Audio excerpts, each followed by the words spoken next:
Meeting to order. It is 6:32. Call the roll. Toby Koth. Present. Laura Palestrini, present. Eric Robinson. Not present. Okay, quorum established. Public comments? Yes, Carl Masano is here to speak on behalf of the Concrete Committee. Okay. Can you see me, Laura? Stand right over here, Carl. Oh. Make it a little official. Yeah, we'll make it look real. I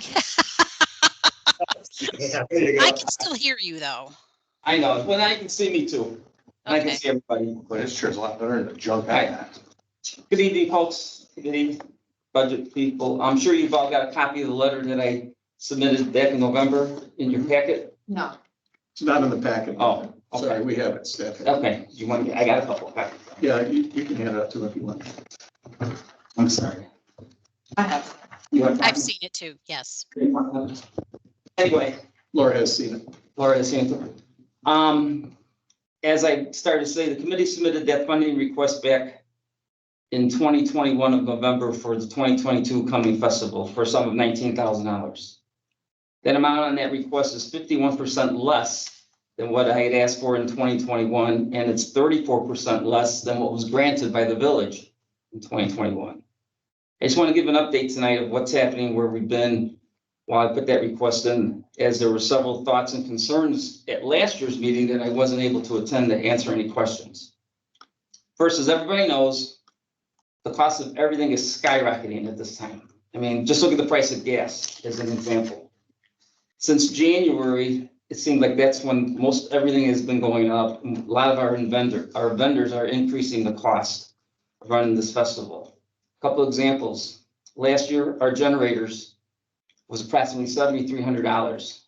This year, we got a quote for over $10,000. It doesn't even include the fuel price that's going to cost to run those generators. I have to think that's going to be another $3,000, possibly. We're looking at other quotes, but there's not a lot of companies that do this. Also, per President Reed and Chief Thompson, we're going to increase our park security personnel for the 4 days with additional help. They're going to help with the festival security, and they're also going to help us with keeping our parade route safer, because President Reed wanted to get more personnel by busy streets to avoid accidents and so forth. They're Mr. President, how are you?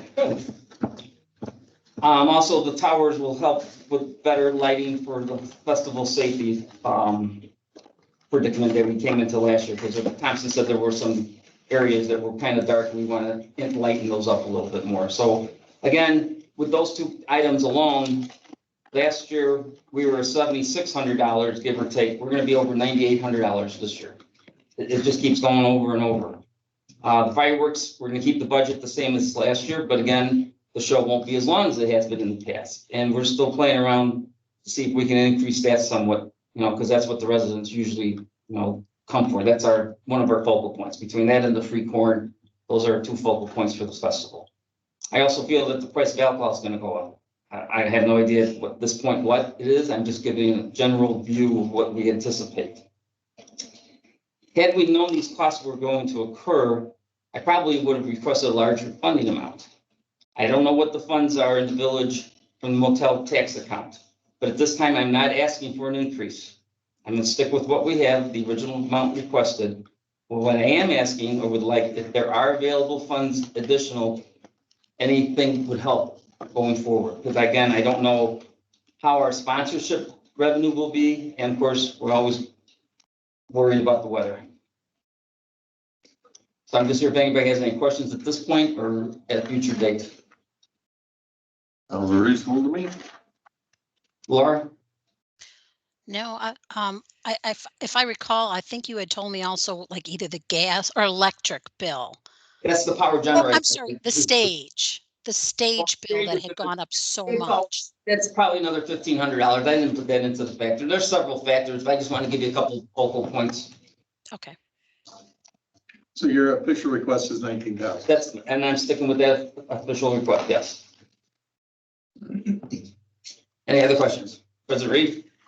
No, thank you for coming tonight. Sorry I was late. Thank you. Mr. Thank Palmisano, you. I just want to say thank you for giving us that update on what the committee is finding. I appreciate that.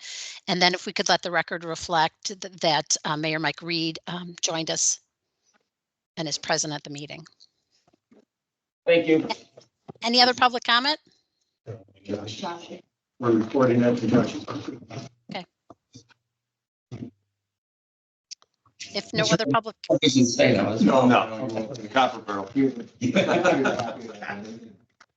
if there's no other public comment, let's move on to approval of the minutes from the February 23rd, 2022 meeting. Okay. Thank you. Bye, Laura. Bye-bye. Guys. If I can entertain a motion to approve those minutes. Toby, it's you. I'll make a motion. Thank you. Motion made by Toby, seconded by Laura, second. Any discussion? I just want to say they were wonderful. So Josh, honest to goodness, they were phenomenal. I really think you kind of encapsulated everything that we discussed. I will then call the vote. All those in favor? Aye. Aye. Opposed? Motion passed. All right, now I will turn it over to Ms. Lyons to present the fiscal year 2023 budget presentation. All righty. We'll see you later, Laura, because you're about to be. I will disappear. Yeah. All right, let's see if I can screen share here.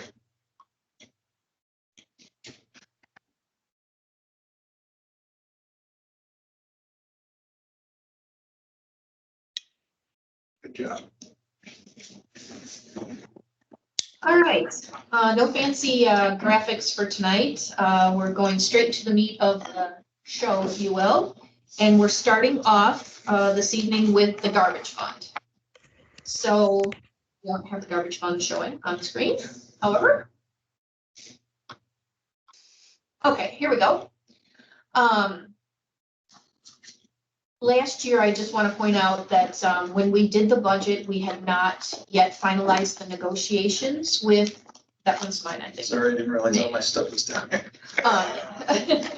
We've not finalized the negotiations with Flood Brothers, so therefore the budget was projected at the proposed waste management amounts rather than the Flood Brothers, so, oh, thank you. Well, Mike? The current fiscal year 23 budget does show an increase both due to the contract change, which will be effective with our July 1st billing, as well as an increase due to the number of residents that are utilizing garbage services at this time. So any questions about Yes. garbage? Yes, sir. How's our feedback been from residents? Fantastic, I think. I haven't heard anything negative at all. There were some, initial challenges as we expected, but I think we've got them all worked out. Except for one resident on Fox Run Lane that had their tree ripped down. Oh, Well, I missed that. Yeah, it was pretty close to me. It might have been the mayor. They took down your tree. They took down a tree limb. It was a low hanging tree limb. It was nothing they could have done. It snagged on the top of their truck and it Just went. Right just went. Aw. Probably the biggest transition problem we had was getting Waste Management to pick up all their old cans. It's like a month before we got ready. Now, the township is considering going to a disposal service. yeah, I think that's because they have so many different suppliers in town. Townships are getting it all over the place because instead of having garbage day on Thursday or Wednesday, Oh, with the township, they have it every day. Yeah. And they're in the villages. Waste Management just got kicked out of Green Lake. Oh, really? Up north? Yeah. Sorry. no problem. With no questions about the garbage fund, we will move right to Fund 34, the Water Construction Fund. This fund is funded mainly by connection tap-on fees And at this time, we're only projecting 3 that we will actually take into revenue this fiscal year. There are 3 commercial connections, and those are based on the size of the water meter. As you know, we changed that ordinance just this past year. And then it also includes the construction that is taking place on State and 72 with the State's project, as well as the north and south water main connections. So we have grant revenue in here from the Department of Commerce and Economic Opportunity. We actually have 2 grants for the water main connection.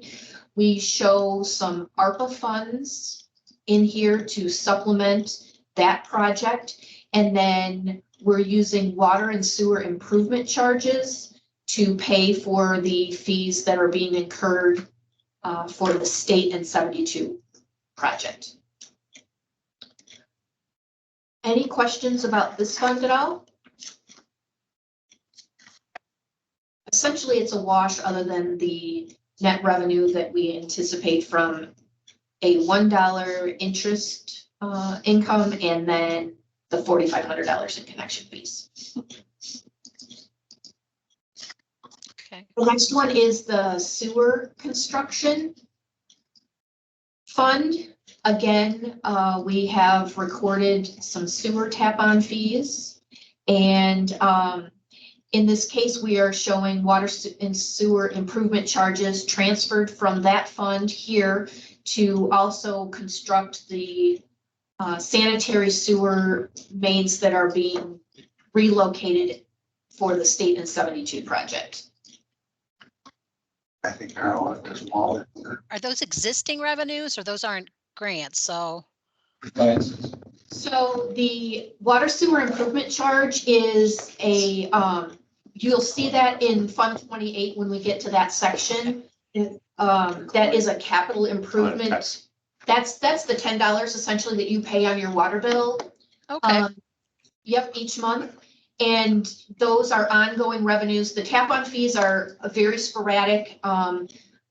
Crown is essentially entitled to nearly every single residential tap-on fee at this point. So we are not receiving revenue on a regular basis from the residential side of things, which we normally would if we weren't building in Prairie Ridge, Tams Farm, and then eventually in Oakstead. Okay. Thank you. Questions? The next fund is a wastewater treatment expansion fund. It has a little bit of cash and therefore a little bit of interest income, but there's no expected transactions in that fund for fiscal year 23. Okay. Okay, now we're going to go on to the special revenue funds. These are funds that are governmental funds, but are used specifically to record a specific purpose. So they're special revenue funds. The first one that we have is Fund 05, the Tiff fund. We receive property tax collections. These are amounts where property values have increased since the TIF was established, and therefore the property taxes come here to either fund grants for TIF area businesses, or they can be used to pay the bond payments for the infrastructure that was put into the TIF back in the day. And in our case, as you know, we talk about the TIF being underwater. It has not supported the bond payments specifically. This year, we do expect to see a bump in revenue because the new Stanley building on Kai's was prorated this year. It'll be in the system on the tax rolls for a half a year. Just curious, when does the bond expire? The bond expires in 2036. Okay. Okay. So it's not close. But yeah, I think, yes. Okay. So we've got enough revenue to cover our bond payments. However, we are going to transfer $25,000 from the public use fund to help make up the fact that the fund is underwater. So we will continue to do that on a regular basis. That's going to be a kind of a standing transfer at this point. The bond payments do shoot up in a couple of years where we're going to likely have to supplement even more than the $25,000. Our next fund, do you have any questions about the TIF? All right. The Is there next, a way to get around? Like, what options do we have as a municipality? We do. Nothing? Laura, can I just address that real Sure, quick? sure. So we've completed all the updates, all the financial report and everything that was behind, just like the audit. So that's all caught up. We're planning to have a meeting, March 30th, just a few weeks from now. And so we can now we'll have that meeting to catch up for the past 5 years. In a nutshell, what's happened is there were 3 expenses out of the TIF fund. And I'm planning on doing a presentation to the board, a PowerPoint presentation in a couple of weeks so that you'll have good history. I think we really need to go into some detail about when it was created, how it was created, why, and the fact that we're underwater by roughly 300,000 at this point, right, Lori? yes, about, yeah, 350, 360. Yeah, and right now, with the new Stanley building going on the rolls, that'll add $36,000 per year, which is great. If we had 3 or 4 more of those, we'd be in better shape. But our bond payments are gonna go from the low 70s this year to roughly 210 in about 2 years, so. And one of the things we're seeing, Josh and I've been going through every property in the TIF area. We met with, and Lori's been talking to Becky quite a bit. Josh and I went over and met with Becky. The assessor's office is not really adding value to all of our streetscape improvements. So the downtown businesses are not, their assessed valuations are not increasing, even though there's, in some cases, $100,000 spent on these buildings. So one thing we learned is that Rose was not considered any internal improvements as property values unless the building was sold. So we don't have any influence really over the assessor, but by making Becky and Rose, we met with both of them aware of these property values. Copper Barrel, for example, is paying about now just a little more tax than they paid before their entire renovation. So I don't want to see all their property taxes go up. I mean, that's not our goal to raise property taxes, but that's why the TIF is underwater.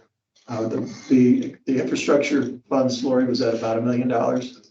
Was, I believe oh boy. I think when we refunded the bond in 2016, it was 1.4 million. So it was, yeah, I don't. Yeah, so let's say 1.5 million in infrastructure. There were only 2 loans made. One was made to the Copper Barrel for I think 100,000, and then one to Randy Ross, which was even smaller than that. So those are the only 3 expenses out of it, but unfortunately the TIF is not able to retire those bonds. So I guess the point is the public improvements were village public improvements. The majority of that went for that.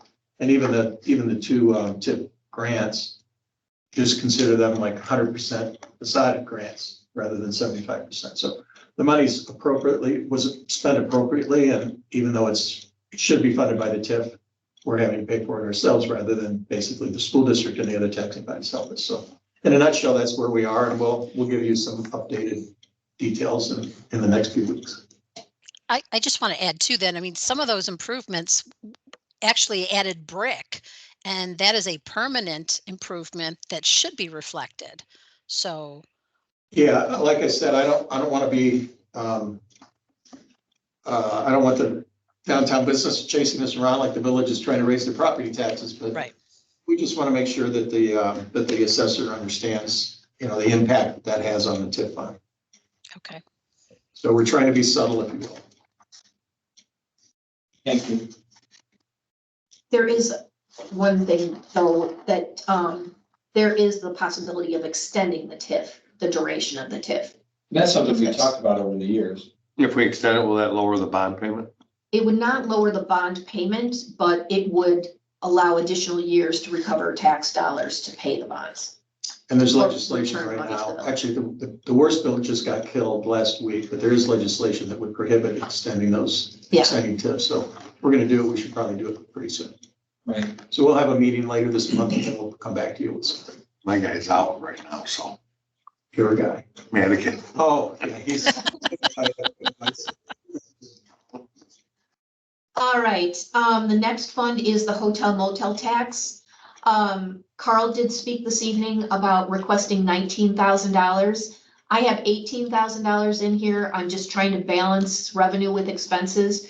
We do have funds in the account currently. I would guess just around $40,000 to $45,000. But the village also has had some uses for these funds over the last few years, including some of our A5 expenses. And then we also have a request from the chamber for $6,000. So, I mean, if we want to kind of maybe split the difference that, you know, income and expenses from those two parties, that's something to We consider could as well. probably handle $1,000. We could handle the 19 if you want to put that in there. What are your thoughts on that? I think we should. Okay, We get more out of Coon Creek than the chamber. The chamber isn't, Collect our food tax from the vendors down there. Our local food. vendors. I know that Jeannie You're does supposed to. pass out the sheets and then we are supposed to be getting that, so, yeah, okay, we'll check. I don't know how there's a way to enforce that. Because that becomes a problem all the time, right?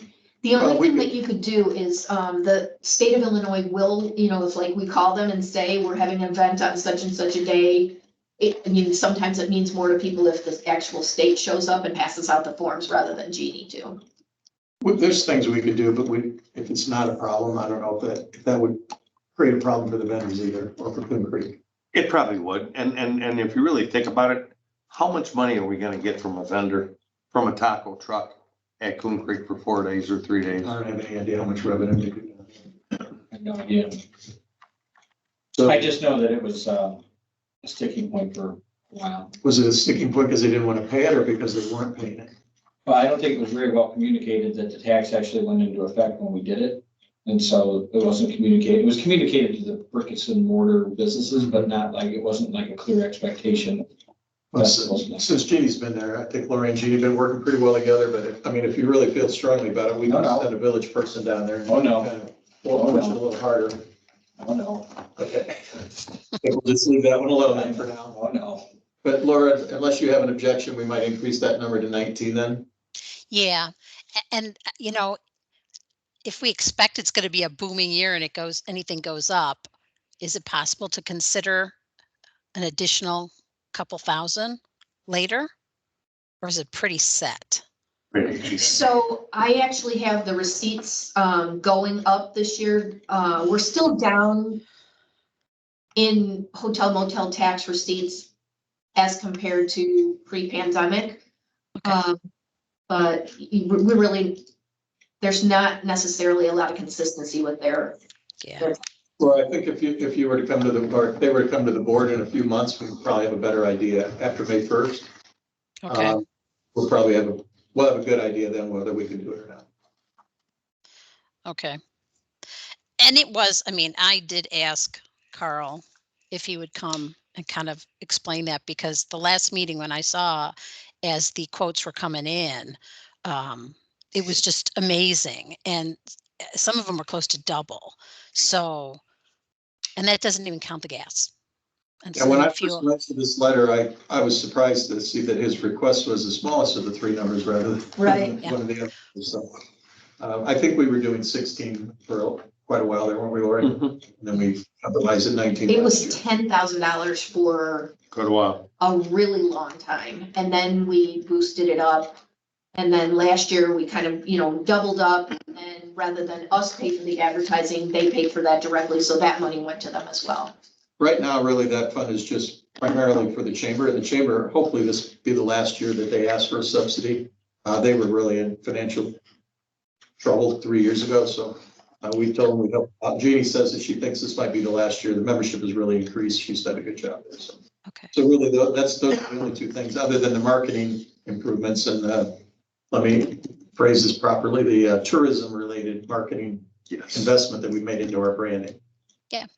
And that's included in our newsletters too. So I don't know if we're able to mark that or take a portion of that from the newsletter fund because we are using it to promote tourism? I think there's an argument to be made, but I trust Lori on how she follows the Okay. rules. Okay. We did that, we So did the that. newsletter is going to residents, and so I have a problem with that because I they're, don't know. It's supposed to promote overnight hotel stays is what the law reads, but I will Well, say. I don't know, there was a nice little article in the newsletter last week about promoting Hampshire, trying to get your friends to stay at a weekend getaway here. That's in every issue. We have it in every issue. See, I'm just saying, I read it last night, so. And as the Yeah. guy who used to have to sign off on all those checks about 40 years ago, I think it was almost 40 years ago, I saw a lot of other stuff that looked worse than our newsletter. So, but they do things differently down there. Anyway, Lori's has a good handle on that, and if we have available funds, we'll definitely make Okay. you. all right. The next fund is Rodenbridge Fund. This comes in through property taxes. This is actually monies that were at one time, with Hampshire Township, and because we have annexed some of their roads and then take over their responsibilities, we now receive these funds. So it's part of property taxes, but not part of our levy. It's part of their levy, and then it comes to us. It's kind of confusing. So this year, we're still in the process of finalizing what that dollar amount will be. I'm hoping that by the time that I give the preliminary budget next week, that we may actually have the tax extensions so that I can hone in on these dollar amounts. In this particular case, we're looking at prioritizing our paving projects. The funds need to be used for road improvements and there's very limited uses. So potholes, paving, striping does not count on an existing road, even though to me it's kind of an improvement. So anyway, Centennial is the number one on our current list. The actual cost for that is going to be greater than the amount of money that we collect this year. This fund does not have excess funds in it at this time. As you can see, we intentionally overspent this past year from reserves, which the reserves are very minor. But we may be, depending on how these costs come in and the amount that we're going to realize from property taxes in receipts in this summer, 2022, we may have to appropriate these funds for the use on Centennial, yet save the money until next year where the pot of dollars will be sufficient to do the entire project. You'll have to be sitting down when you find out the 2022 cost of asphalt. That's what I'm afraid of. One suggestion that Lori made that we're looking into is if we could do this as just a quote project instead of going through engineering and having to pay engineering and all that. Dave thinks that he can just get informal quotes from 2 or 3 vendors. Absolutely. If he can, we might save what, $40,000 or $50,000. Yeah, I think it was at least that much, yeah. Yeah. So we're going to look into that. Dave's looking to see if he can get some quotes now. I worked for all of them, so I can help him if he needs it. Great. Maybe I think the obvious Champion Paving is one. I forgot the other company he was going to call. Schroeder, yeah. Yep. Were these paving projects prioritized? Because maybe I don't know what I'm talking about, but I don't think Whitetail Circle is as bad as some of the other streets in town. These are Dave's priorities. We let him choose them, but if you look in the capital budget, they're all in the capital budget. Where is Whitetail Circle at? Right by my house. That's how I know it's. Where you're up? Like my driveway's on Whitetail Circle. And Kelly, is that Kelly Road? Mhm. I thought that was township. No. Me too.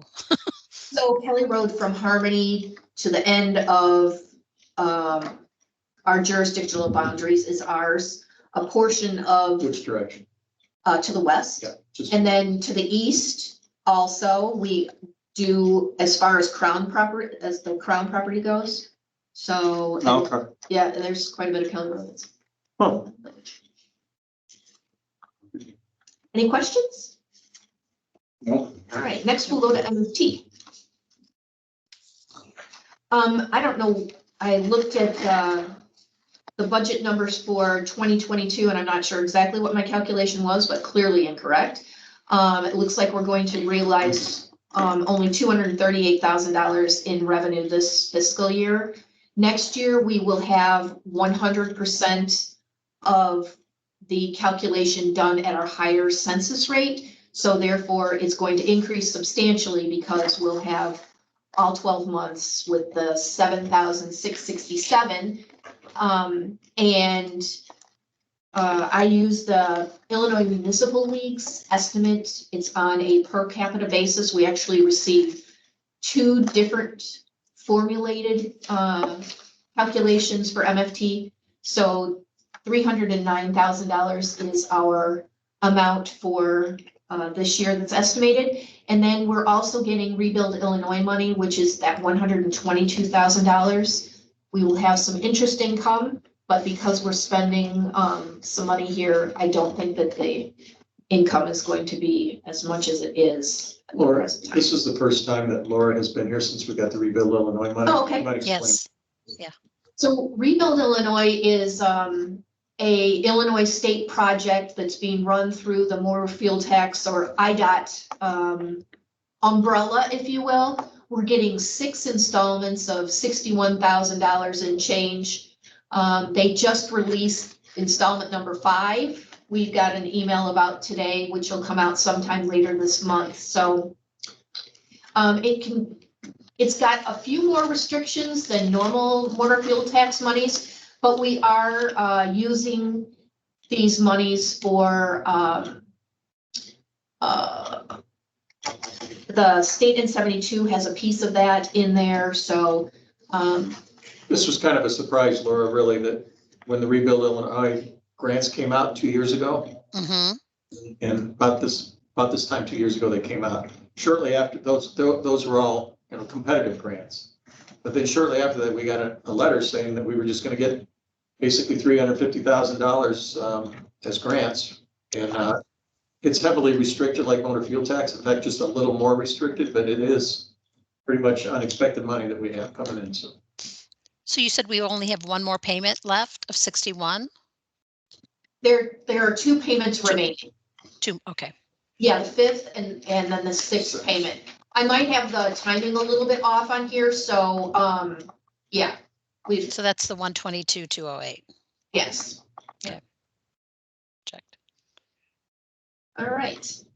And then we utilize this fund also for ice control. So we do all of our salt purchases through here. Any questions on MFT? 265. No. All right, the next fund is fund number 52. These are our special service areas. I have the dollar amounts in for the levies that we put through, and then we also have the expenses. We will have, I'm sorry, I've got some formula problems here, but we will have some additional salary expense simply because the minimum wage went up. We intend to still hire a summer worker. I'll get this all cleaned up before I turn it over at our next meeting, but we will have to pay at least $12 per hour for our summer help work. And what happens with this is we also allocate 1 person in the street department as the fields and forestry foreman, and a portion of his salary is paid out of the special service area fund. And when I say a portion, just the timing of the summer activities in the special service area. So we get a report with payroll that says when he's working in the special service areas, and then a portion of his salary is paid from here as well. Any questions? And these are with all the increases that we passed in the last couple meetings back for the increases to the levies? Yes. All that's in here then? Yes. I'm going to double check this because it looks strikingly similar to last year. So for some reason, I'm not sure if these are not formulas or links from another spreadsheet, but it just doesn't look like Okay. it's exactly right. But essentially, it will incorporate all of the increased levies, and then we'll be doing the planned expenses for burning and machine clearing and those types of things that the aquatic herbicide applications. And our street department crew is also in the process of testing for their aquatic licenses. We're going to save some money there. Okay. Any questions? All right, the next fund is our equipment replacement fund. And for the last several years, and I think we're actually going to do it this year, we have projected to spend about $140,000 on ERP software, including some new equipment. So when I say new equipment, it includes new time clocks that integrate with the payroll system. It includes some all the software cloud-based, and then also like a printer for the cash receipts here in Village Hall. And then we will also be fully integrating with our credit card machines, meaning we will also be purchasing a credit card point of sale transaction device for here at Village Hall and then at the police department as they take impound fees there. We don't have that now. We do not have an integrated system. We currently belong to the state of Illinois system, so we have to actually do almost 3 transactions in one here at Village Hall. If somebody comes in and uses their credit card, we have to kind of key it up on our computer terminal, and then it triggers the point of sale machine at which, you know, somebody will either insert their chip or slide their card. And then it goes and it has to be put into the accounting software. So it's kind of like a triple play. Okay. Okay. Plenty of chances to make mistakes. I did it. I did it for 2 days one time. People were out sick and I learned a lot. How much did you cost us? Let's just say Josh and I did not balance at the end of the day, but Lori and Terry built it out. All right. The next fund that we're going to speak about is the Capital Improvement Fund. We are going to complete the streetscape project using this fund to run our grants and expenses through. So essentially on here, you'll see that we have already expended some things in the 2022 budget. We had it all in the construction line because it was really unclear what was going to be engineering and what was going to be construction. At the time we did the budget last year, we honed in on that. So we will be realizing some streetscape grant fund revenue this year, and then the remaining piece next year. Because we have ARPA funds available, and we'll talk about that a little bit later when we get to well, I guess we didn't really talk about it fully. We're getting, Jay, do you have the number offhand? It's 800. Yeah, okay. Let me make this suggestion. Yeah. Toward the end of the meeting, we'd like to talk about some big ticket items. So we're at this point, simply say we're going to use ARPA funding for the shortfall for the over budget portion of this project, which is roughly how much, Lori? Shortfall? 194,000. So 194,000 of ARPA funds we're proposing to use to complete the streetscape. Actually, the downgraded streetscape, and I just want to remind the mayor that, because you asked at the last board meeting, this does not include the capillary light systems. Hanging lights above. Yeah, I can't get that word right. Which was 270,000 was the low bid in the last time around, but we do have some things to talk about at the end of the meeting. What is included is the clock. I think it's $33,000 to get the clock installed and wired. So there's there's the option alternate bid for the catenary, I got it right that time, light system. And then there's an $83,000 option, like to upgrade to real pavers instead of just concrete. And so we'll talk at the end of the meeting about some options on how we could finance that. Can I throw out one thing? Because I thought about it at the last meeting and didn't say anything. With that clock, it's a $33,000 expenditure. And I know sometimes in other towns, they will sell pavers or they will sell in memory of type things. What about asking the town for donations to reinstate the clock? Because from what I understand, I think Mike said this, is that there used to be a clock down there, and this is to replace that. So would that be something worth considering? And maybe I'm asking that to Mike almost. It'd be a matter of, what's that? It's very time consuming. Yeah, I was just gonna say, it'd be a matter of who wants Okay. to run, who wants to do, ask for the donations. Okay. The thing I would recommend is we have a number of benches around town that, I don't know actually how that happened, but Champion Paving about a year ago offered to donate a bench if we wanted to, and I found the vendor where we bought the benches and got it all arranged, and then we just never got back to Champion Paving. But that is something we could do, is we could sell benches. Or we put the pavers in, we could sell pavers, I suppose, but somebody would kind of have to take that on. That's not something I think we could do as staff. But if we do pavers in the street, the plows come by and wreck them. The pavers would just be on the bulb outs, No, you know. Yeah, because I thought we were doing the stamped instead of pavers.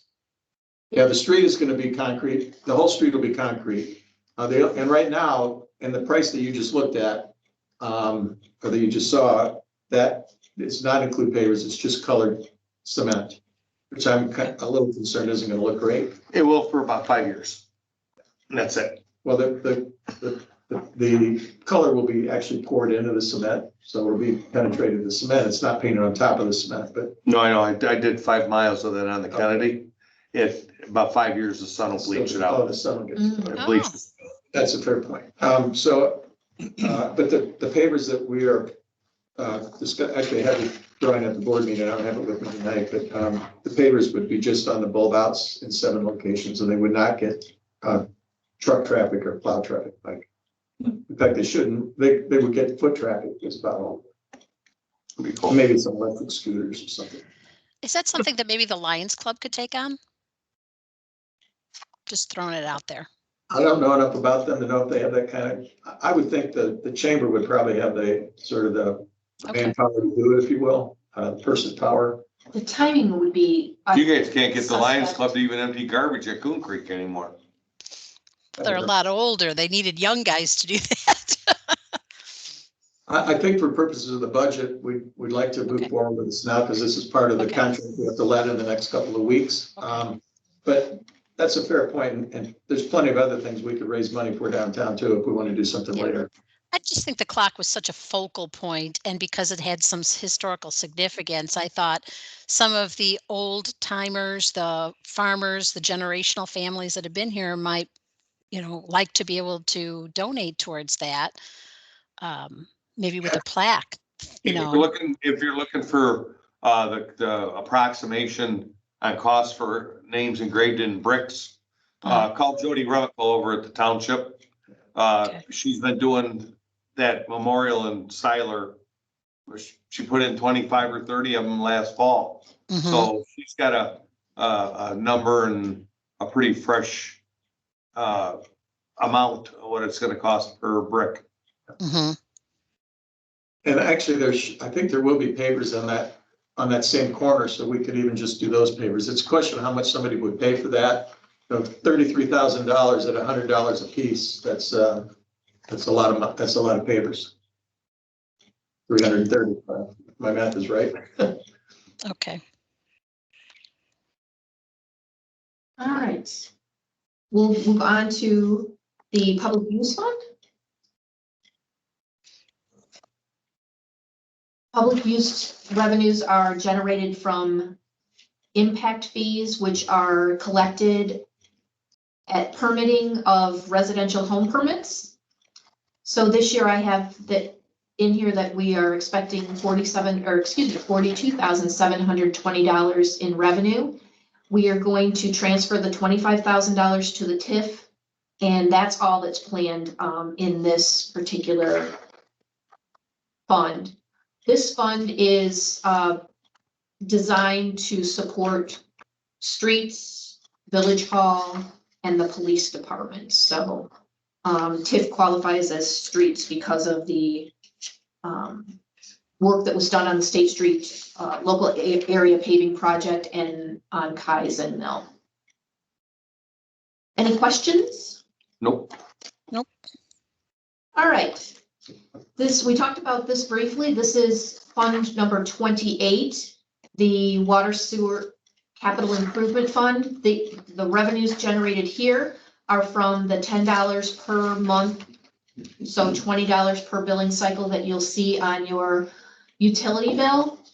The growth in this area is due to simply the growth in residential water and sewer users. And then we also, anybody that pays late also pays a penalty on this portion of their bill. So we have that in there. We do have funds available to over expend, if you will. So we are proposing transfers in the amount of $420,900. And this will go both to the water and sewer operating funds, the state and 72 project, and yes, so the state and 72 project to include water, sewer, and also sewer engineering. Any questions with respect to that? So on our bill, it shows $20 every cycle. Mhm. And that's listed on the bill as what? Water, sewer, or capital improvement. Capital improvement. Yep. So if it goes back to the water department, is that still considered capital improvement? Yes, so they are for capital items in the operating budget, like trans voltage surge suppression and, you know, new things that Okay. are capital uses. Any questions? Nope. All right. Fund 35 is inactive, so we're just gonna pass right over the top of that. The next fund is transportation.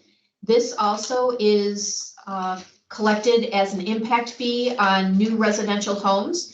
We expect to have $98,160 generated in fiscal year 23.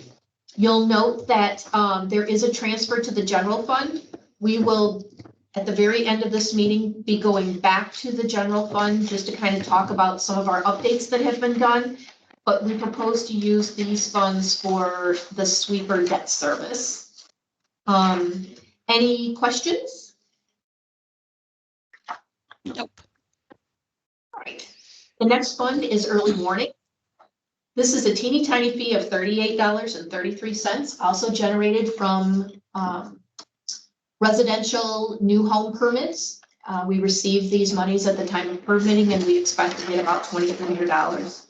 We have one capital thing that is kind of looming. We had a box that was reported as rusting on one of our sirens a couple years ago, and they did some quick repairs. I don't know if they bondoed it or what, and then painted it. And it hasn't come up yet, but we are banking these monies in case, you know, a siren box or something has to require a major repair other than just the normal stuff that goes on an annual basis. We do hire a company that comes out and takes a look at the sirens and makes sure that they're functioning properly. We should be due for batteries pretty soon. Shouldn't we? Those have been replaced at least once in my tenure that I can recall. Recently, Yeah, I think it was. Like the last 5 years. Yeah, I remember that. so I'm not sure how frequently that's done, but they do test those things every year when they come and do their annual maintenance. Yeah, I was gonna say, we have annual maintenance on those things, so they tell us if we need batteries. Yeah. Any opportunity they have to get more money out of us, then they can. All right, any questions on early warning? So the next fund is also called capital improvements. This fund was used to record the letter of credit receipts from Tuscany Woods when the bank failed and the developer failed. And then also we recorded the bond proceeds from the Tiff bond in this fund and have been spending monies out of here. You'll notice that there's no activity. There was no budgeted activity in fiscal 22. However, we are in the process of lighting the street lights at the end of Romkey near the park. So we are spending 18,000 out of that this fiscal year. Any questions about this one?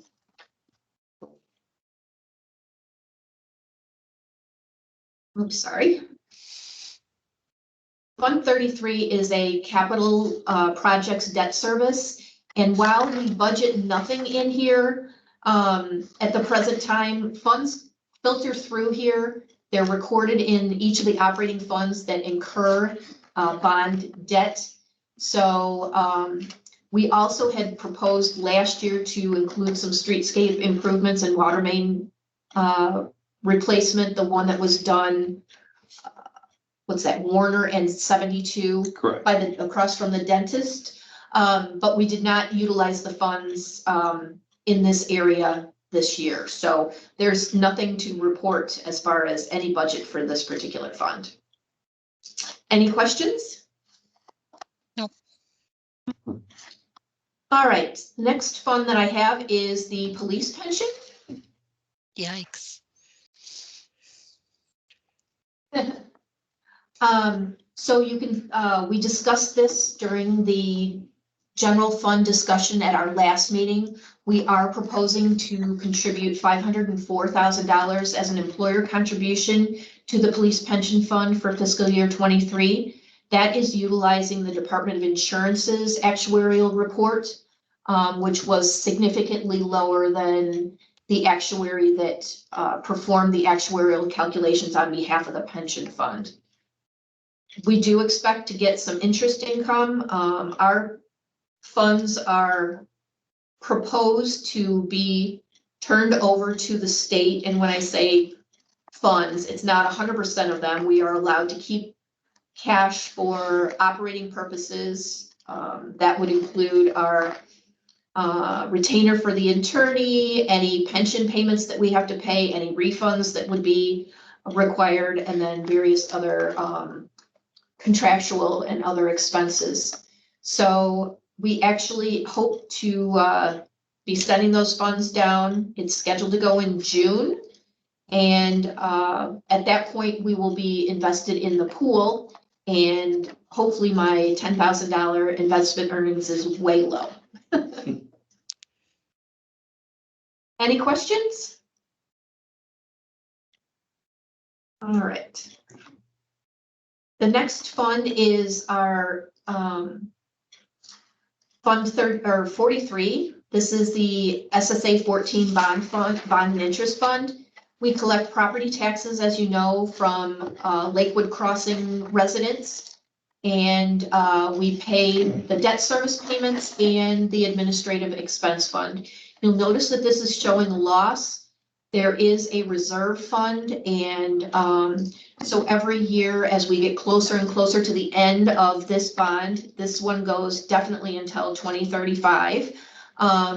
We're utilizing some of those funds. So we're actually expecting to have expenses in excess of revenue of $38,000 this year. Any questions? No. Fund 45 is the same thing, only for Tuscany Woods. In this case, we also are collecting property taxes and paying debt payments and administrative expenses. So we expect to expend $16,858 in excess of the revenue collected. And that's one of the ones that we raised so that we collect a little bit more than we were before, but we're still going to be underwater. No, this is not a maintenance SSA. This is an infrastructure SSA. Okay. So this was for the roads, the water mains, street lights. Okay. Storm sewer systems, yes. So this one is directly, you'll recall that we actually abated some of the taxes. So had we not refunded the bonds and got a better deal, if you will, we would have had to tax at a higher amount. This amount is actually lower than was expected when the bonds were first issued. Both SSA 13 and 14 have been refunded to get our residents better deals. Okay. Any questions? No. All right, then we'll go to agency funds. These really don't need to be budgeted by the village, but I usually do this. It gives each of the districts, taxing districts, an idea of what we anticipate collecting with respect to permitting fees, again, these are impact and sometimes impact, sometimes transition, sometimes both, depending on the district. I just have one question. Yes, In all of these funds, can't we charge a couple $100 or something for, you brought that up at the last meeting, and our intergovernmental agreement does not have that in there.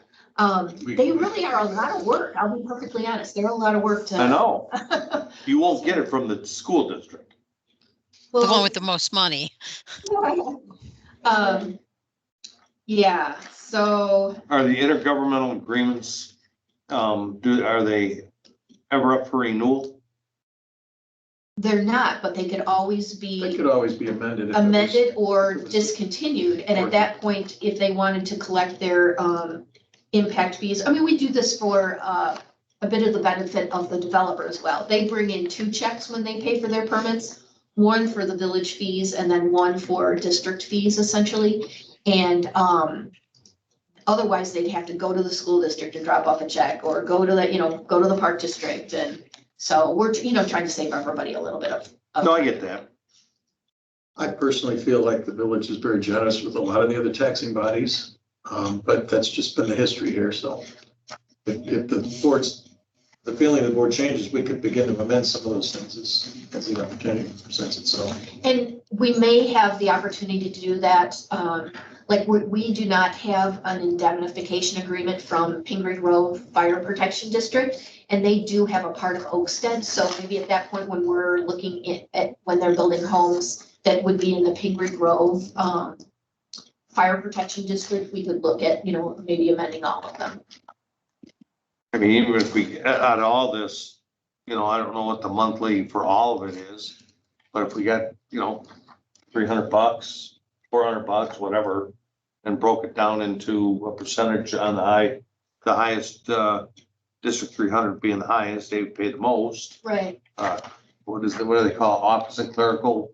Yeah, Duties or- we could charge a percentage, or what does the state charge? 0.75%? Yeah, something like that. We could charge a 1/4% or 0.5% or something like that. I'll second that motion. I don't think I'm authorized to make a motion, but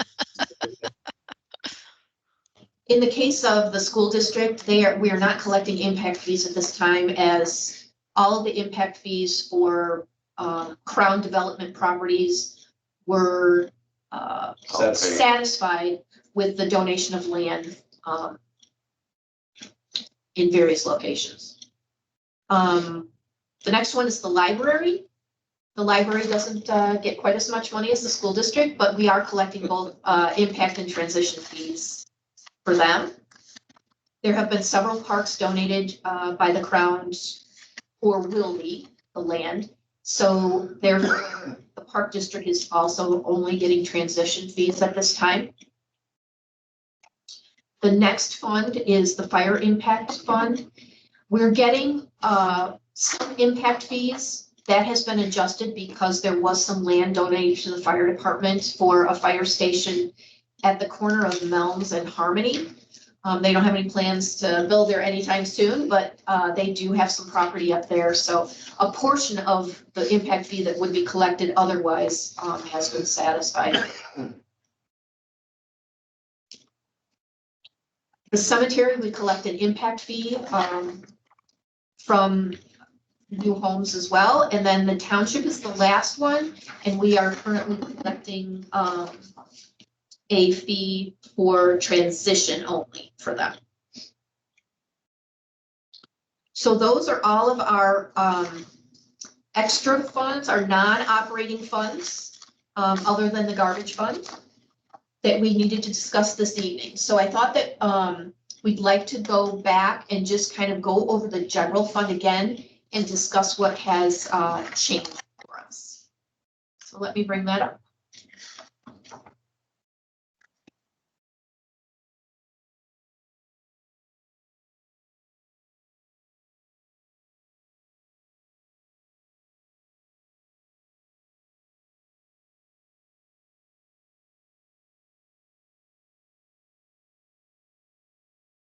Okay, so if you will recall, we left last meeting with a budget deficit of approximately 200 General fund. general fund budget deficit of approximately $268,000.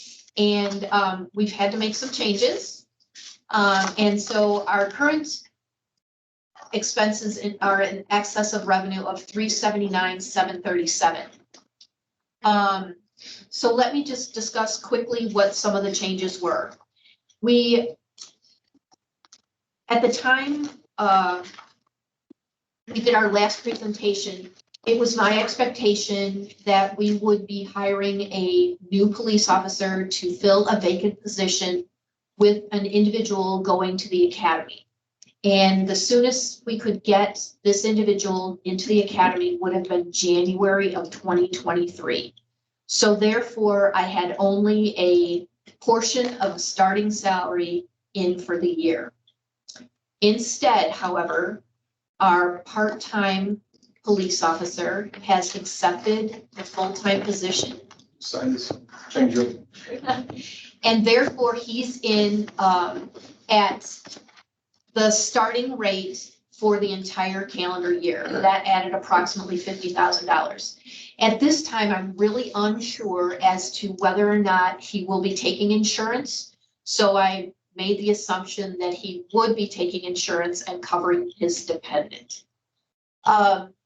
We currently also, just speaking of health insurance, I want to note that we have 2 current police officers that have waived declined coverage for health benefits. Mm-hmm. And therefore, I have 1 individual in there just in case during open enrollment, which will be happening in the next few weeks, one of the 2 happens to join our health plans. And then to Laura's point, Laura, I got your email. Did I click the send button on my email reply to you? I don't think so. I think I checked about a half an hour beforehand, but. Okay. So Laura was concerned about fuel prices having increased a great deal. So we went back to, it is a significant expense to the village. I went back to the last 6 months of spending in each of the departments and extrapolated that using a $4 for unleaded and $4.40 for diesel. I'm laughing because I just filled up today at 452. So there's some diesel at the truck stop that's over $5 today, but we do not pay the. And when we swipe our cards or, pay at the pump, we do quote, it gets charged to our account, the actual stated price, pump price. However, we are exempt from many of the taxes. So I believe that hopefully prices won't get like super crazy. If so, we'll have to reevaluate. But I believe that the $4 and $4.40 will cover us because we're not paying 100% of that. We're paying, I think we pay about 11% less than the stated price for unleaded and about maybe 12.5% less than the 40 or diesel 50 price. cents a gallon less than. Yes. Yep. But So- anybody would be guessing right now what it could be in. So- I don't mean to get into this, but we've talked to our public works guys that like to just let those trucks run all day long about idling and that kind of thing, especially now. I mean, No, I have not had a special conversation with them about that. They don't do that. I mean, They don't do that. I don't they're think- out in front of the village hall idling when I'm pulling up. That's because they're running in here to get something or pick something up. I know, I'm just saying, I understand the police officers having to keep their car running, but with gas being as expensive as it is, I'm not coming down on anybody. I'm just saying that we can do little things at the village to help. I'll talk to Dave. But again, in the wintertime, heated trucks understand that, you know what I mean? But it's starting to warm, as the weather starts to turn is where I'm talking. Let me, we'll do that, and then I'll contact Ford tomorrow and find out, what the cost is to start and stop a vehicle versus, leaving it idle. Well, I know Where that. the cutoff is. I know that we did studies, not too long ago, but it was like a half mile per gallon for every 20 minutes that a vehicle is running. There are certain circumstances because of the lights Sure, and sure, stuff sure, that absolutely. the trucks do need to run. But we did, I mean, a couple of years ago, that was a big sticking point that they were idling a lot.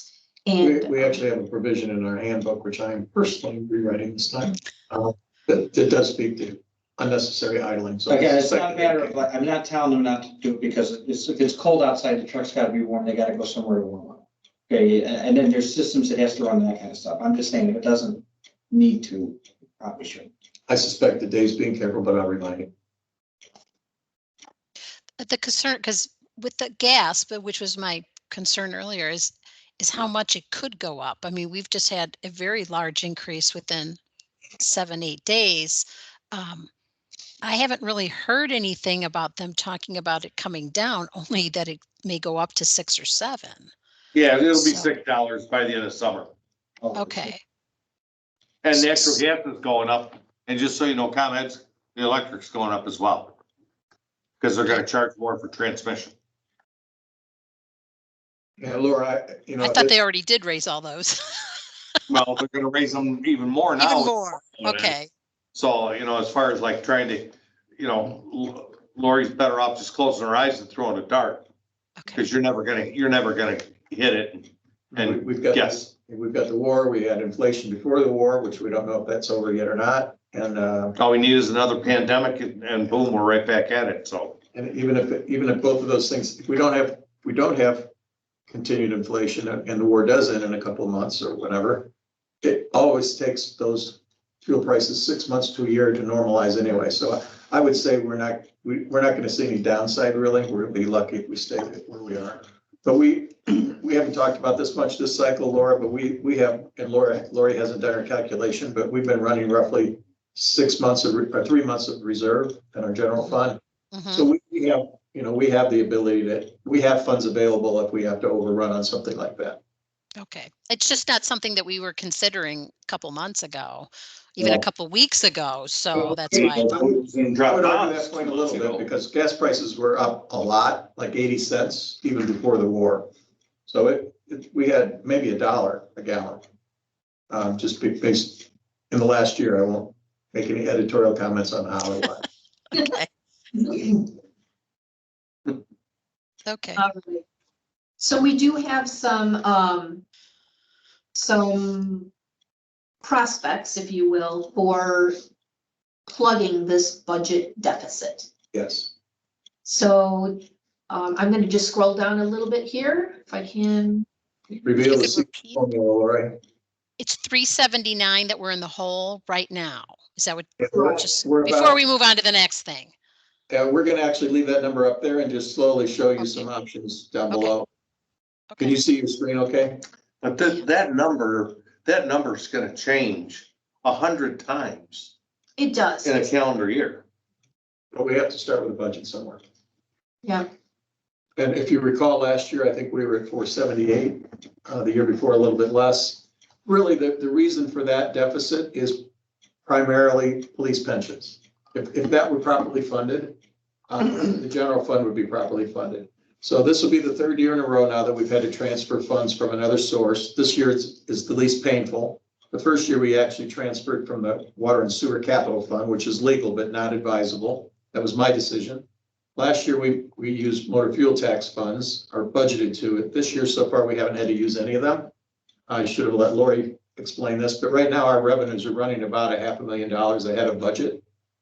So we may not have to transfer any of that 478 from. So let me ask you this, you know what fund the police pension's going into, correct? What pile down there it's going into? It's a brand new pile. Yes. Oh, okay. Yep. Because I was gonna ask, the actuary should have numbers and projections, but they should have a history where we could see. Yeah, it's a brand new fund. It's being managed by a new investment manager. So I it's suspect really, that investment manager gives some sort of forecast, but it's gonna be hard to say. I guess. yeah. It's gonna be more than zero. Them actuaries are pretty smart. So so having said that, so the first year was, I want to say around 300,000 that we had to transfer from water and sewer fund. This year, we thought we would transfer 478. We may not have to transfer any of it. That was on an earlier slide. And now this year, it's increased from 268 last week to 279 this week because of things Lori just mentioned. So what we're suggesting is that, and I just want to put this in the back of your, I'm going to wait until we finish this part. So right, you can see the 379. Lori is transferring eligible funds from transportation capital funds into the general fund to spend them for transportation projects. Now, that was not planned. That was not something we had originally planned to do, but because it's eligible, they are eligible expenses, and because the general fund is underfunded, we will use those capital funds. And then we're closing the rest of the gap with 267,000 of ARPA funds, which leaves us $7,000 of ARPA funds. That's what that number is, right? Essentially, yep. Yeah. Now, I want to remind Mike and Laura and tell Toby for the first time that we have $625,000 on the table as of Tuesday this week. Toby's Canadian Pacific Railroad, as you've heard, is bringing through more trains. And Laura's been kind of taking the point on this because she had an interest. And of course, Mike, so we met with CP on Tuesday, and he's sitting right in the chair where you're sitting. The guy looked us right in the eye, and I have to remember we're still being recorded. I was a little bit taken aback by the number, frankly. Remember you and I talked about it and I said, go for it. Jump on board. Yeah. So None of the other villages would. well, I think Pingree is playing ball with them now too, because he mentioned Pingree at the meeting Tuesday, and then I talked to him again today. So I did go back to them today, Laura and Mike, and asked about a couple of different alternatives. So we have some options there. The question really is, how bad do we want the quiet zone, Mike? Because they've offered us 625 as cash. We don't have to spend it. We can spend it for anything we want. They don't care if we put in a quiet zone. What that will do is take us out of the Surface Transportation Board list. So right now, there's a bunch of cities, a bunch of villages, let's call them the big western suburbs, Itasca, Schaumburg, all those guys, who have had an announcement they're going to go to the Transportation Board. They're going to basically reject and hope that the Transportation Board either kills the project altogether or compensates them in some way. Never happened. The lobbyist from Washington sat right here Tuesday and said she thinks it's very possible that those communities won't get a penny because they have to prove that they have impact. So what he told me today, Mike, is that he believes that with all the improvements on track, with the improvements to the gutters, putting up some rubber barriers to close out the other crossing to the west, he thinks it will cost $625,000 to do all that. What I asked him was, would they consider doing the on-track improvements themselves at their own expense, so we don't have to pay them back with their own money? So he came back to me with three options. There's really only two options. The third option is just take the cash and not do anything. What we're going to get for the quiet zone is really just 2 additional arms coming down and some curbs so that people can't try and drive around everything. That's what you need to do to qualify as a quiet zone. They will put, for $400,000, they will themselves put all the gates up and do everything to that intersection, to the crossing, to make it quiet zone eligible. And by quiet zone just means they don't pull a horn on the train when they're going through town. By the way, I checked on that. They have to sound that 20 seconds before the crossing, and then they stop the minute they hit the crossing. So each train that comes through here should only sound its whistle, if you will, for 20 seconds. 20 seconds of Briar Hill Road and 20 seconds here. Now that 20 seconds will stop if we have a quiet zone. That's really what we accomplished. And we can make the case that we have a safer crossing. Jay, yeah, I'm sorry, go ahead. I just want to jump in before we get too far then. Didn't he say, though, that they would make those improvements, but then they would bill us out of the 625? That's what he said. Well, no, when they were here, they said, we'll just give you the grant. And then, yes, in fact, they have to do the on-track improvements. They have to do themselves. We're not allowed to do work on their tracks. So yes, we would pay them. They would bill us for that $400,000 for that portion of it. And then they were proposing that we do the rest of the contracting ourselves. And Mike, I was building on Mike's comment that we didn't want to run into cost overruns or material costs and then all of a sudden have to come out of pocket to finish this thing. So my first request was, would you do the whole thing? And they said, yes, we'll do the whole thing, $625,000. You don't get a penny, but we give you a quiet zone. And they'll do all the construction off track and on track. So that's one, which is different than what they offered last week. That would get, without any concern about cost overrun, they would take the risk, they would also take the benefit. And I believe that they would probably come in under that budget. The other option is for them to do the on track, which they said they would do for 400,000. And we don't have to bill them, they'll just do it themselves. And then they would give us the grant for 225. It would be up to us then if we wanted to do contract for the gutters and the other improvements in the other place that would qualify for a quiet zone. So either way, we're going to spend all the money probably. Then we have the risk of a cost overrun or the potential for an underrun. He said that they have an $80,000 contingency built into that number. So he said he thinks we should save a little money. I'm not sure we really want that risk or the hassle really to go out, engineer the whole thing, supervise it, make sure it gets done, find the right people to do it. So the real question is, this is what I wanted to throw out there, Mike. For $280,000, you could get, and I don't have an opinion on this at all. I just want to make sure you guys have the options to consider. You could get the catenary light system for $280,000. For $83,000, you could get pavers. I'll just pass this around real quick to show you what this little, Mike, you might want to take a look at this together. Sorry, Laura, you can't see this. That's okay.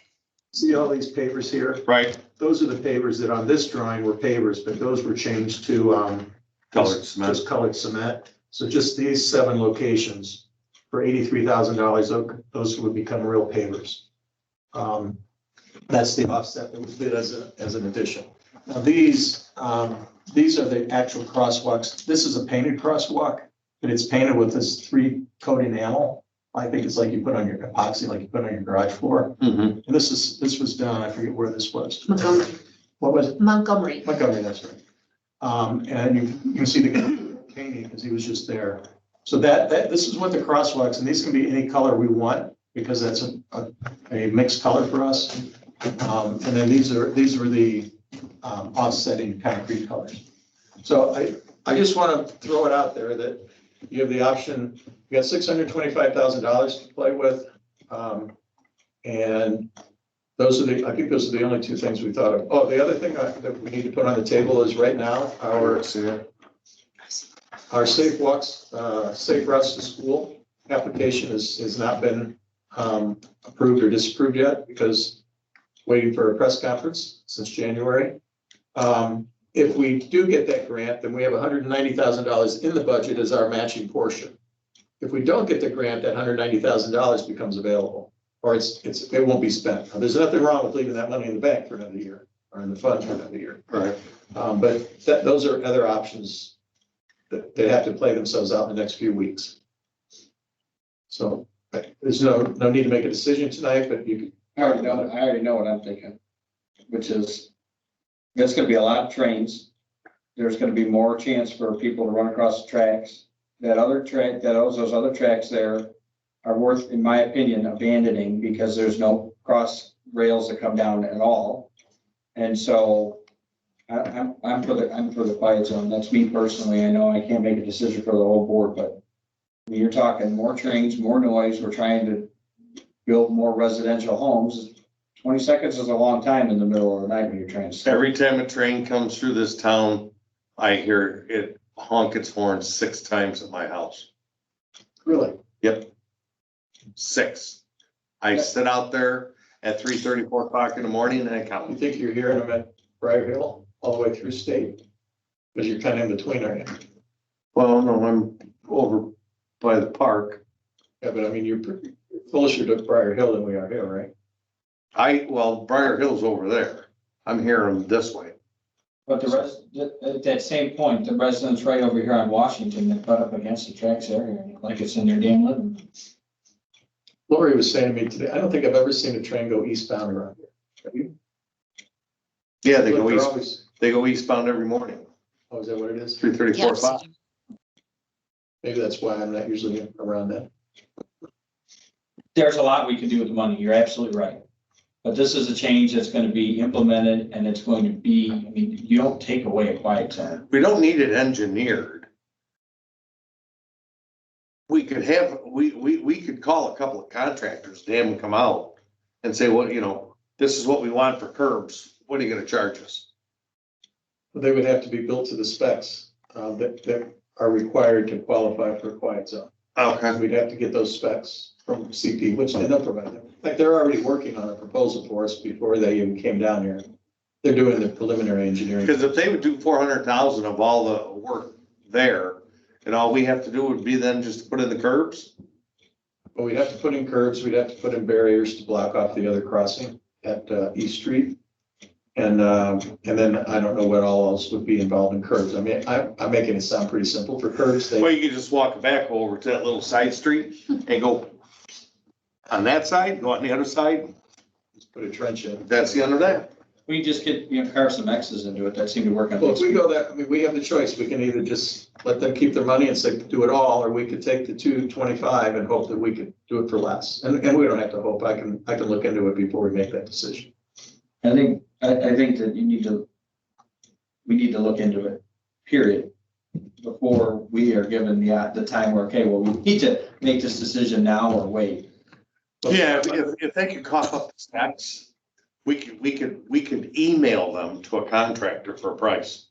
Yeah, I can get quote, and I'm expecting, I think it'll probably be 2 to 3 weeks before I get the preliminary concept design. I just think we're trying to revitalize downtown, right? You put these rails that come down on both sides of it, you're improving downtown, it's gonna be quieter for people eating dinner at 5 o'clock when the train comes through. It's gonna be safer for people. That was the big reason we're doing all this parking. They're doing the one-sided parking and taking all the heat because we want it to be safer for kids.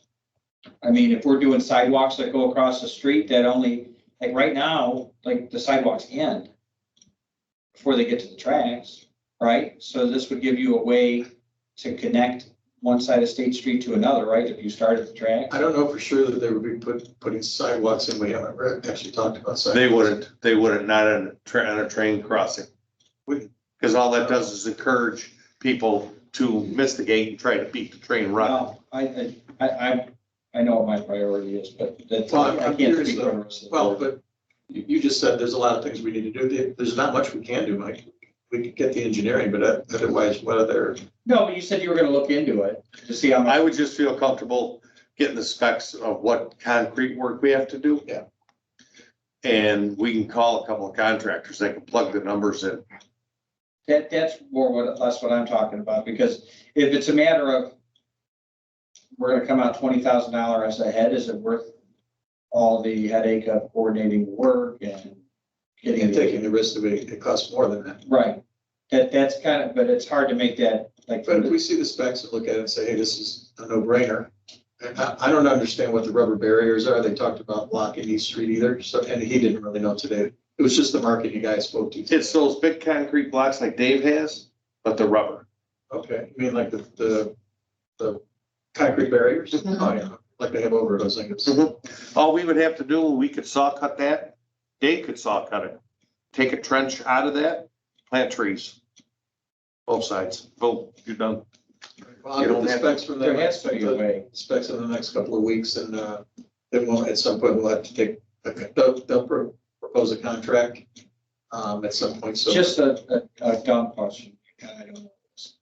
On the other side of the tracks, right, the one side is all gravel, right? On the other side of the tracks, there's businesses. You talk about east, On this side of the track, North side. north side of the track. but on East Street, not State Street. No, You talk about State Street? No, on East Street, by that Crossing. the crossing. If we close that street, right, that street's gonna do nothing, right? Because it goes in between two properties and it goes over the tracks. All that does is feed the village and the park districts from getting out on State Street, just cutting across. No, and I understand that. Probably, if you charge the toll, although you said you use it once in a while, didn't you, Laura? Yeah, I did a couple times. No, what I'm saying is there an opportunity to sell that street? Or what? I don't know, to the businesses on either side to recoup some of the costs, to extend their property line a little bit over? I mean, isn't there a house on one corner, right, at the yeah. mill and? And then there's, what was it, Fish Box or whatever used to be right there on the corner? I'm just saying, like, okay, we're gonna close it, right? And then we dig up the street or whatever, maybe we just sell that piece or put a line down the middle and say it's gonna cost you this much money and then Give it, Yeah. We can do it. because there's no reason for us to have a street that goes nowhere. What are we gonna do with it? We'd be forced to maintain it. So would that be a way to kind of offset? I don't know what we could sell it, but like, would that a way to kind of offset some of the cost of it? My first reaction is that there's probably not a lot of value there unless somebody has plans for that land, but we can look into it. I don't know who the property owners are or anything. That's Peterson owns the backside. The On the south side. east side on the north side of the tracks. oh yeah. Yeah, Is the only entrance to that, remember when that reclaimed wood place was back there? Is that the only Right, no, entrance to that? There's a lot of Yeah. aggregate. I'll get out of there too. right. I'm trying to pull up the map to see. I think we should just hang tight to, you get the specs on what concrete work we have to do. And then we can call a couple of contractors to have them plug numbers. That's, But if I recall, then didn't he give us 4 weeks? he said he would like to have an answer by, I think he said the first week in April, and I said the middle of April, and then when I talked to him today, I don't think they're in that big a hurry. I think we should be in a hurry, because if things fall apart on them elsewhere, they could pull out of this deal. Yeah, we're the ones that need to hurry. Yeah, I mean, if Schaumburg and them were to come around all of a sudden and change their tune, you know, I don't think they'd walk away from us at this point, but that was just, it's just too much money for me. It's too easy. I was expecting them to come in at 250 and we might ask for 4 and end up at 3. But if there's 250 grand and we have to spend 50 grand in cement, that's 200K left over Yeah. that we can use for whatever lighting you want to use There you it go. for. We'll give you this piece. But it's money we weren't expecting in it, so we'll either end up with a safe intersection that we didn't expect to have. No, no noise. And no government agency's gonna shoot down a railroad. Not when 50 or 60% of our stuff gets moved by rail. And then, Lori and I were kind of talking out of turn here, but Lori had a fantastic idea. I want to give her credit for it. No, seriously. So we want to be able to park cars in the right of way, right? And they won't let us because they need No, I to asked stage, them, but that's they still, need to stage equipment. I haven't said that yet. It's under consideration. Well, okay, but that was the reason that they gave us in the past. We could give them this little piece of East Street on that side and say, look, why don't you take this piece of road, it's paved, you can put your equipment on here when you need it. Oh, we could even put up a fence or something like that. They could have it, and then can we just park the cars for downtown right here? It's a good idea. Good idea, Lauren. Because then that would get them their piece of property that they need for their equipment. While they're building it? Or while they're doing the improvements? No, they have a patch of, probably worth about 6 or probably 6 parking places. It's just a patch of gravel right at State and Ren. And right next to the tracks. Only one time since they didn't say anything about equipment, Mike. I said that. Okay. One time since I've been here, I saw that they had a trailer full of equipment that they had dropped there and just clearly railroad equipment. But that's the only time I've ever seen them use it. Now, before all this came down, there was a guy in Minnesota that I used to talk to about rail spurs for prospects and all. He was really not helpful at all. They weren't very nice people at all. But now they've completely turned their whole, and I asked him at one point, could we park there? And he said, no, absolutely not. But that was 2 years ago. So these people are, they're here to try and help us out. So they're looking into that now about whether they can just let us have that. And this possibility of swapping that for East Street is something else we'll look into. All right, I think I have enough direction. That it'll probably be a couple of weeks before I have anything else on that topic. So Yeah, they should have the specs now. Well, they hired an outside engineering company just about 2 weeks ago. And that outside engineering company is the one that's doing it just for us. They hired them just for this process. And I've got the name of the company. In fact, there were 3 engineers here on Tuesday and they mentioned that company again. Wear a Canadian hat when you talk to them on the computer. They're actually pretty nice people for Canadians. I think, They really were. yeah, out of the 6 here, only 2 were Canadian. All right. I do have to go with going along with what Mike said too. The quiet zone, I think, is really important to me too. If we're going to have to do this and public goes, well, you swapped a quiet zone for something to put on streetscape. I just don't think it's a really prudent use of the funds. I would rather use them for putting together that quiet zone because the entire community is going to benefit from that. So But that isn't what Kate said. They're gonna put in the quiet zone. They're gonna give us 250 No, that's not quite right. grand. 25, but they will do the track improvements that are required for the quiet zone. Right. The other improvements are also required that they estimate will be at 225. Oh, Now, if we can do it for less than 225, then we make a little money. And they said that they had $80,000 in there. So, but this is a marketing guy telling me that, not an engineer. So I'd rather see this estimate that is being prepared, the preliminary estimate. I don't know if it'll actually have a budget with it. I think if we can send it out, if we could send what we have to do out to a contractor and they come back with 80 grand or 100 grand. Yeah. And they're giving us 200 to finish it. 225. That's 100,000 savings. We'll have our complete quiet zone, an extra 100 grand in the bank. And that's what we'll look into. and that's perfect if that can be done.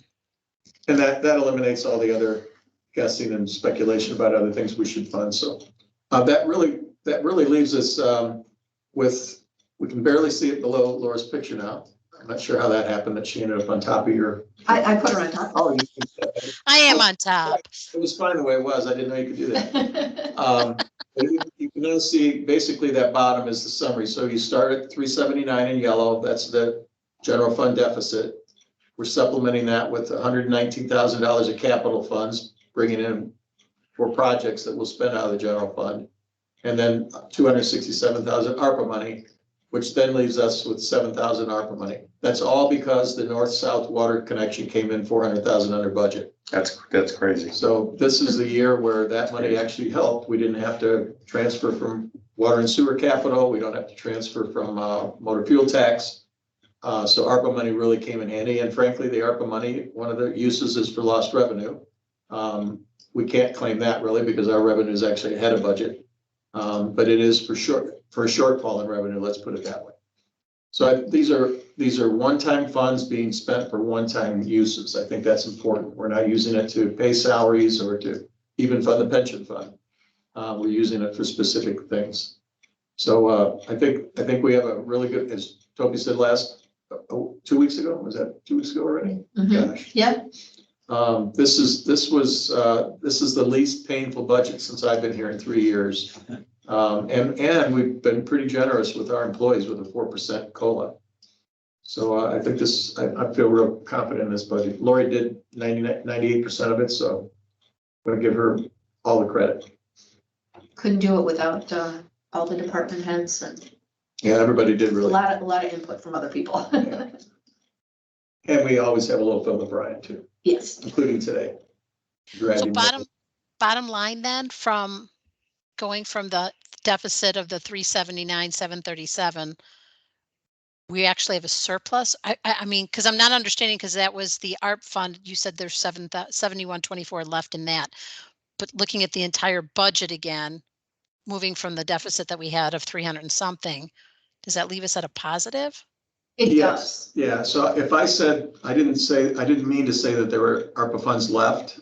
We received roughly 884,000 in ARPA funds. You don't have that. You have that other sheet handy that Yeah. reconciles the ARPA funds. Yeah. Lori's gonna share a screen here with you. I think that'll explain this pretty carefully. Okay. The So important thing to to be able to say remember we is balance. we have a 300, the numbers are right there, except the rest of the ARPA money is that we have 379 for deficit, 120 of 119 transportation and 267. That balances the general fund. Now, I think your question is what's happening to all of our ARPA funds. So this will show you that. Or what's left. Yeah. Except that 267 is not remaining anymore, right, Lori? That's the piece that we're transferring, Okay, so. available to. Yeah, so what you can see is we're really doing three things with ARPA money. We're using ARPA money to pay for the shortfall in streetscape, 221,000. We're using ARPA funds for the water connection system, which was, the original plan was to use all of the ARPA funds for that, but it came in 400,000 under budget. So we're using only 361 for that. That leaves at the bottom left, that's reconciled there. You can see we have 850, 666 in ARPA funds, minus streetscape, minus the water connection. That leaves us 267 in ARPA funds, which we're using to balance the general fund. For the lost revenue, which is okay to do it. Okay.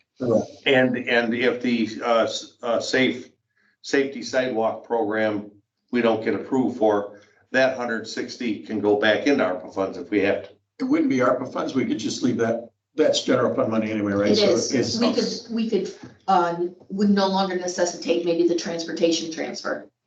Yeah, that's a good point. Or we could just bank those funds for something later. Absolutely. Yeah, and gosh, I hope we know that pretty soon. That was supposed to be January. We should know about, I mean, let's face it, we've applied for these safe routes to school before and not gotten it. So there's no guarantee. We put a lot of energy and effort into it this time. So I'd like to think we'll get it, but there's no guarantee because it's like 300, 350 on their side, right? Mhm. Yeah. A lot. Does that help, Laura? Yeah, it does. Thanks. And there'll be minor fine tunings here in the next couple of weeks, but so Laura, you want to walk through what happens at the next meeting and then the final approval in April? Certainly. So at the next board meeting, I will present a preliminary budget. It's a very short and sweet presentation. And when I say presentation, there really isn't a giant PowerPoint or anything at this point. We save that for the public hearing when the budget is going to be adopted. That would be the first meeting in April. The point being that we have to make the preliminary budget available for 2 weeks before the public hearing. So after the next board meeting, the board will vote to set the public hearing, I think, right? Correct. And then we'll publish it, we'll put it on the website, and I guess we leave a copy at the front desk. We'll make it available for the public for 2 weeks before the public hearing. Then the real discussion will happen during the public hearing, and then the vote will happen right after the public hearing. Correct. Okay. Now, in the past, Laura, because this budget is not precise, there'll be fine tuning to be done between now and next week. The finance committee never actually took a vote to recommend the budget. It's been this process of discussing and giving feedback that the finance committee held. It's up to you if you'd like to, make some sort of motion or take some action, but in the past that has not been the case. Can I make a suggestion? Am I allowed to? You're allowed to speak, of course. Absolutely. So the reason that we wanted the budget committee formed versus the finance committee was so that you guys the budget committee would be involved in the process. So I'm not the chair of this committee, but I would very much like if you would make a motion to send it to the village board, because I feel that you and Toby and your entire committee has done a really great job, and the staff have as well. And so I think that it would speak volumes if the budget committee made a motion to recommend this to the village board. That's just my 2 cents. You can handle it any way you want. You're the chair. So like recommended for consideration by the full board. It's Yes. not us. It wouldn't be the budget committee approving this. It's just recommending it in this form to send. Does that still allow Lori to make tweaks? Yeah, that's the point, is that we would prefer not to have a specific dollar amount in it. I guess we could make the statement that the general fund is balanced. That's all I would do, because That's that number's gonna fluctuate up and down for a whole year. And that is a major point at the board level, is that it's, I don't know if it's required by law. I think it actually is required by law that we have a balanced budget, but it's certainly best practice, and that's what our board required of us every year. So. I'm not sure how you can refer to this budget as, can you think of a general way, Lori, that describes this budget without a dollar amount? You could just say that. I would like, As presented by staff. I'd like to make a motion to accept the recommendation of staff for this balanced budget to be forwarded on to the village board for full approval. That works for me, Madam Chairman, if that works for you. It's with a balanced budget. Correct. But okay. I think you referred to it as this balanced budget. Yes. As long as it leaves that number vague and not as specific. And if we, so we need to be specific that that's a general fund. That's it, yes, exactly. And just a comment, Laura, because this will come up at the board meeting. Aaron usually brings it up. We have how many funds here, Laura? You went through tonight? Oh, gosh. 15, 20 different funds. Yeah. Some of those are capital funds where they're really savings account where we put things aside and then we spend them because we save for those days. So it's, you're going to spend your savings account down. It's not always replenished at the same rate. In fact, we accumulated funds for a lot of years there, and now we've finally been able to spend some in the last couple of years, some of these capital funds. So it's very likely that our overall spending will be more than our income among all the funds, because some of those capital funds, we mentioned a couple that we're going to spend them down to zero pretty much. Things like the SSA funds and all those things, there's no intent to have any real fund balances there. So when we talk about a balanced budget, we're talking about the general funds and the operating funds. So that's the general fund and the water and sewer operating funds. So maybe that would be it. I would say the balanced operating funds, because then the capital funds could fluctuate either way. So I'll Withdraw your motion. withdraw my motion or add for the operating funds to be balanced. Laura, can I suggest language that the committee recommends? Is that the word you used earlier? Yes. The committee could recommend to the village board that the village board consider the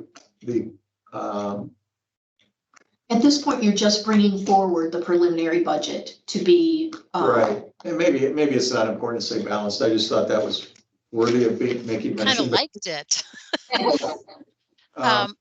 That you're recommend that the general budget be considered by the board and recognize the fact that the operating funds are balanced. How does that sound? That's good. Doesn't have an exact amount. Recognizing that. No, we don't want to put an exact amount. Yeah. That's what I mean, but yeah. Recognizing that that the operating funds are balanced. I'm good with that. If Toby then will go ahead and make that motion as. That's what I did. Okay, because there was no second, so we don't have to pull it off the table, so. Yeah, you have to I second. don't think you heard him, but that's exactly what he just said. Okay, absolutely. Then I second Toby's motion. We'll make sure that it's transcribed properly. I'm sure Josh is transcribing it right now. He's challenged. Yeah, he is. You want to show? Okay, well then we have a motion on the floor in a second. Then all those in favor? Aye. Aye. Opposed? Madam Chairman, can I ask you to take a roll call vote, please, because we're remote? Absolutely then. Toby Koth, Yes, aye. Laura Palestrini, aye. Yes. Eric Robinson, not present. Motion passes. I'm not going to put Josh on the spot, but he did get a haircut today. No. I'm like a legit haircut. He went to a It's barber. beautiful. Yeah, it looks really good. I don't think he's been to a barber since probably first grade. Yay! Holy. Man bun? He's got a man bun? Not a man bun, really. It's kind of. Wow. Holy. It's a little better than Dave Sterrett's homemade. What do you call that? Mohawk. Mohawk. Yeah, he's got. He gets stuff all the time. I saw a guy like that in my backyard. How much did that cost you, Josh? About $40? No. 25. No, he went to Aaron's barber and because he wanted to go to a good one, I guess. I think it might have been, you said your mom used to take you to we're adjourned, aren't we? A motion to adjourn. So moved. Second. Roll All in favor? call. Roll call. Toby, Aye. Laura, aye. Eric Robinson, not present. We stand adjourned at